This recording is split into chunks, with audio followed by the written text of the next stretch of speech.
किसान साथियों नमस्कार।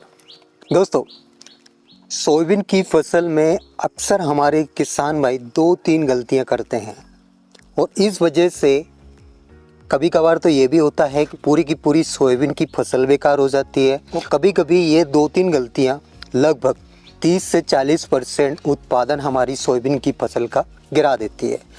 अब ये 2-3 गलतियां कौन कौन सी है डिटेल में मैं आपको बताऊंगा और अक्सर हमारे किसान भाई करते हैं दोस्तों। और ये गलतियां ऐसी गलतियां हैं जिनकी वजह से हमको बाद में पछताना भी पड़ता है कि काश हम ये नहीं करते तो हमारी फसल से अच्छा उत्पादन होता। देखिए दोस्तों, इससे पहले वाली वीडियो में भी मैंने बताया था और अभी रिसेंटली एक किसान भाई को मैंने देखा है, मतलब ज़रूरत से ज़्यादा उन्होंने खाद दिया है। 1 एकड़ में 3 बोरी यूरिया उन्होंने डाला है और ये लगभग 45 दिन की उम्र के अंदर ही डाला है। मतलब वो अभी उनकी जो सोयाबीन की फसल है वो फ्लावरिंग स्टेज पे थी, फूल आने ही वाले थे, लगभग आ चुके थे और इससे पहले उन्होंने 3 बोरी यूरिया, अब ये 3 बोरी यूरिया किसको बोलते हैं, इतना यूरिया उन्होंने दिया है और आज कंडीशन ये है कि पूरी की पूरी फसल उनकी पीली पड़ चुकी है और ये बोल सकते हैं कि पूरी फसल ख़राब हो गई। तो ज़रूरत से ज़्यादा यदि आप डाल रहे हो तो वहाँ भी नुकसान है दोस्तों। देखिए, खाद और उर्वरक का मतलब ये नहीं है कि आप ज़्यादा खाद दोगे तो ज़्यादा हमारा उत्पादन होगा, या फिर जो लिमिट है उससे भी यदि आप ज़्यादा दे रहे हो तो वहाँ भी गलत है। देखिए, ये यदि आप सोच रहे हो कोई भी किसान भाई कि भाई ज़्यादा खाद और उर्वरक देने से उत्पादन अच्छा होता है, तो खाद और उर्वरक उतना ही दीजिए जितनी फसल को ज़रूरत है। अब आप 25-30 केजी नाइट्रोजन की जगह पे 70-75 केजी नाइट्रोजन आप दे रहे हो तो वहाँ पे उल्टा इफेक्ट खाद उर्वरक का देखने को मिल सकता है आपको। अब ये 2-3 गलतियाँ कौन कौन सी हम करते हैं वो उसके बारे में हम डिटेल में जान लेते हैं। लेकिन दोस्तों, इससे पहले एक छोटा सा निवेदन है, छोटी सी रिक्वेस्ट है। जो किसान भाई इस चैनल पे पहली बार आए हैं और अभी तक यदि चैनल को सब्सक्राइब नहीं किया है तो नीचे आपको लाल अक्षरों में सब्सक्राइब बटन दिख रहा होगा, दबा लीजिए। साइड में आपको बेल आइकन भी दिख रहा होगा, वो भी दबा लें ताकि सोयाबीन से रिलेटेड जानकारी आपको समय समय पे मिल सके। तो चलिए दोस्तों, बिना समय गवाए वीडियो स्टार्ट करते हैं। देखिए दोस्तों, स्टार्टिंग से हम मेहनत कर रहे हैं, स्टार्टिंग से खर्च भी कर रहे हैं और ये फ्लावरिंग स्टेज से पहले जितनी मेहनत करनी है उतनी हम कर चुके हैं। अब यदि फ्लावरिंग स्टेज पे हम गलतियां करते हैं तो वहाँ पे हम अपना उत्पादन जो है गिरा लेंगे। स्टार्टिंग के दिनों में मतलब फ्लावरिंग स्टेज तक ही आपको खाद और उर्वरक का काम करना है। अब ये काफ़ी किसान भाइयों के कमेंट थे कि सर फ्लावरिंग स्टेज पे नाइट्रोजन दे सकते हैं या नहीं दे सकते।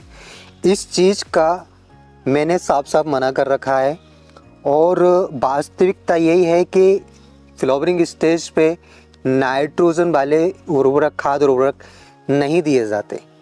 फिर भी हमारे काफ़ी किसान भाई ये गलतियां करते हैं। देखिए, यदि आप फ्लावरिंग स्टेज पे नाइट्रोजन दे रहे हो तो उसका गलत प्रभाव हमारी फसल पे हो सकता है। हमारी जो फसल में फूल आ रहे हैं वो गल के गिरने लगे या फिर जलने लगे। अब ये पहली गलती तो ये होगी कि फ्लावरिंग स्टेज पे आप नाइट्रोजन देते हो। देखिए दोस्तों, फ्लावरिंग स्टेज पे आपको बिल्कुल भी नाइट्रोजन का छिड़काव नहीं करना है। फास्फोरस आप डाल सकते हो, पोटास आप डाल सकते हो, बाकी नाइट्रोजन वाले उर्वरक आपको बिल्कुल भी नहीं देने हैं। नाइट्रोजन आप दे सकते हो फ्लावरिंग स्टेज से पहले और बेस्ट रहेगा यदि 30 दिन से पहले यदि आप अपनी सोयाबीन की फसल में नाइट्रोजन दो तो उसका बढ़िया रिजल्ट आपको मिल सकता है।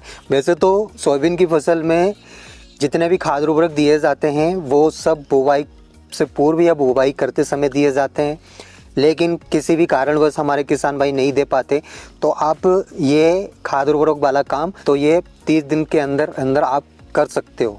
मतलब नाइट्रोजन यदि आप नहीं दे पाए तो 20-22 दिन के अंदर दे दीजिए, जब तक गांठें नहीं बने उससे पहले आप दे दीजिए। फास्फोरस दे दीजिए, पोटास दे दीजिए। इसके बाद हमारा सोयाबीन की फसल में कोई भी खाद उर्वरक का काम नहीं रहता। आप फ्लावरिंग स्टेज पे आप दे सकते हो, फास्फोरस दे सकते हो, पोटास दे सकते हो, ये खाद उर्वरक आप दे सकते हो। तो पहली गलती तो ये हो गई। अब दूसरी गलती, कुछ किसान भाइयों की कमेंट थे कि सर फ्लावरिंग स्टेज पे हम खरपतवार नाशक दवाई का छिड़काव कर सकते हैं या नहीं कर सकते। देखिए, सोयाबीन की फसल में यदि फूल आने लगे हैं तो उस कंडीशन में आप खरपतवार नाशक दवाइयों का छिड़काव ना ही करो तो बेहतर है।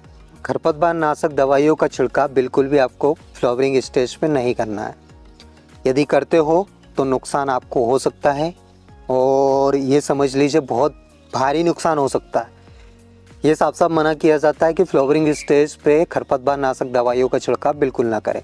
देखिए सकड़ी पत्ती वाले खरपतवार हैं तो उससे जब तक फूल ना आए तब तक आप छिड़काव कर सकते हो। जैसे एजिल है, इसके अलावा ग्लैंड है, और बहुत सारी सकड़ी पत्ती वाली दवाइयाँ हैं जिनका इफ़ेक्ट सोयाबीन की फसल पे कम रहता है। तो ये आपको कब देना है? फ्लावरिंग स्टेज से पहले। फ्लावरिंग स्टेज के बाद आपको खरपतवार नाशक दवाइयों का छिड़काव बिल्कुल भी नहीं करना है। कीटनाशक का आप कर सकते हो, कोई दिक्कत नहीं है। फफूंद नाशक का आप कर सकते हो, क्योंकि ये यदि आप नहीं करोगे तो जो कीट लग रहे हैं वो नुकसान ज़्यादा कर जाएंगे। तो कीटनाशक का आप कर सकते हो, इसके अलावा फफूंद नाशक का आप कर सकते हो। तो इन बातों का आपको विशेषकर ध्यान रखना है दोस्तों।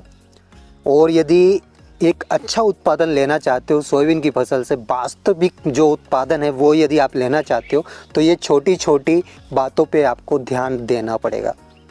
और ख़ास तौर पे ये नाइट्रोजन और ये खरपतवार नाशक दवाइयों पे, इन पे तो आपको बिल्कुल बहुत ज़्यादा ध्यान देना पड़ेगा, तभी आपको एक अच्छा खासा उत्पादन सोयाबीन की फसल से मिल सकता है। अदरवाइज़ दोस्तों यदि आप गलतियाँ करते हो तो कहीं ना कहीं आप अपना उत्पादन जो है गिरा लोगे। और ये खाद उर्वरक का फंडा मैंने बहुत अच्छे से आपको समझाया है। इससे पहले वाली वीडियो में 2-3 वीडियो में मैंने खाद उर्वरक के बारे में ही बताया है। और देखिए दोस्तों, फसल अपने आप से बता देती है कि उसको कौन से पोषक तत्व की कमी है। मतलब जैसे नाइट्रोजन की यदि कमी है तो कौन सी पत्तियों पर प्रभाव दिखने लगता है। इसके अलावा फास्फोरस की यदि कमी है तो वो भी सोयाबीन की पत्तियों पर प्रभाव दिखने लगता है। फसल खुद ब खुद बता देगी आपको कि मुझे इस पोषक तत्व की कमी है और मुझे ये पोषक तत्व चाहिए।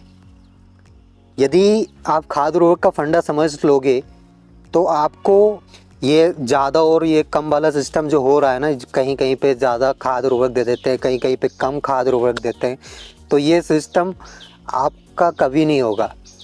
एक सही मात्रा में आप खाद उर्वरक दोगे यदि खाद उर्वरक का फंडा यदि आपने समझ लिया। और देखिए दोस्तों, सोयाबीन की फसल में ज़्यादा खाद उर्वरक देने की ज़रूरत नहीं होती है। सिर्फ नाइट्रोजन, फास्फोरस, पोटास, सल्फर, इन्हीं सब की ज़रूरत लगती है। बाकी अदर खाद उर्वरक की ज़रूरत नहीं लगती।